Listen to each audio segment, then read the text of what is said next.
to one and all present here. I am Ramya Devi, working as Assistant Professor in SNS College of Engineering. Today I am going to share a small introduction regarding supervised algorithms.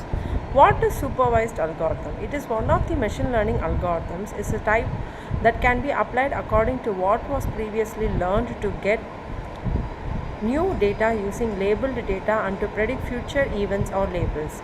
In supervised learning, we give it a set of training data that the model learns from.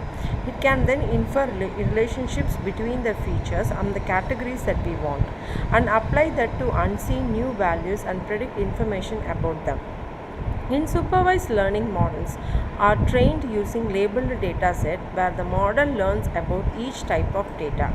Once the training process is completed, the model is tested on the basis of test data and then predicts the output.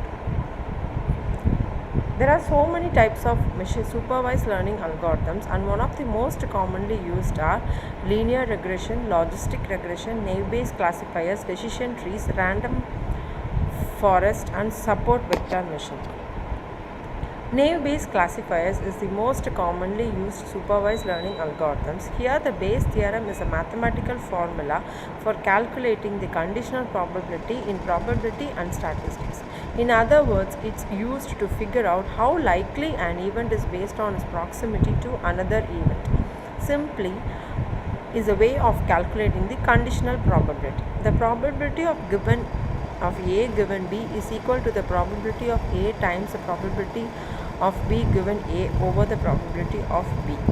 The key insight is that the probability of something that depends on B depends very much on the base probability of B and A. Example of spam filtering. Let's just figure out the probability of an email being spam given that it contains the word free. The probability of an email being spam given that you have the word free in that email works out to the overall probability of it being a spam message times the probability of containing the word free given that it's spam over the probability overall of being free. So probability of spam or free, spam is the event A and free is the event B, is equal to B of P probability of spam of probability of free of spam divided by probability of free. Decision trees. A decision tree employs a structure of test points called nodes and branches which represent the decision being made. A node without further branches is called a leaf node. The leaf node returns class labels. Decision trees have two varieties, classification trees and regression trees. Classification trees usually apply to output variables that are categorical, often binary in nature, such as yes or no, purchase or not, and so on.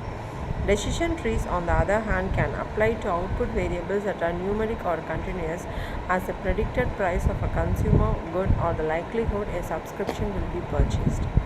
Decision tree algorithms. Multiple algorithms exist to implement decision trees, and the methods of tree construction vary with different algorithms. Some popular algorithms include ID3, C4.5, and CAR. ID3 is iterative tree is one of the first decision tree algorithm, and it was developed by John Ross Quinlan. Let A be a set of categorical input variables, P be the output variable, and tree be the training set. ID3 follows the rules like a branch with an entropy of 0 is a leaf node, and a branch with entropy more than 0 needs further splitting. It uses entropy and information gain to select most informative attribute. Next is C4.5. The C4.5 algorithm introduces a number of improvements over the original ID3 algorithm.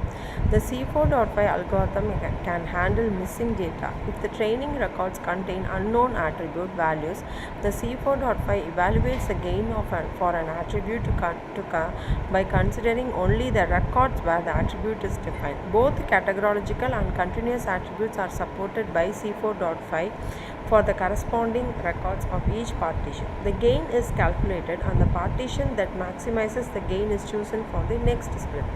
The ID3 algorithm may construct a deep and complex tree which would cause overfitting. Next is CART. classification and regression trees, is often used as a generic acronym for the decision tree, although it is a specific implementation. Similar to C4.5, CART can handle continuous attributes, whereas C4.5 uses entropy-based criteria to rank tests. CART uses the Gini diversity index defined, whereas C4.5 employs chopping rules. CART constructs a sequence of subtrees, uses cross-validation to estimate the misclassification cost of each subtree, and chooses the one with the lowest cost. Thank you.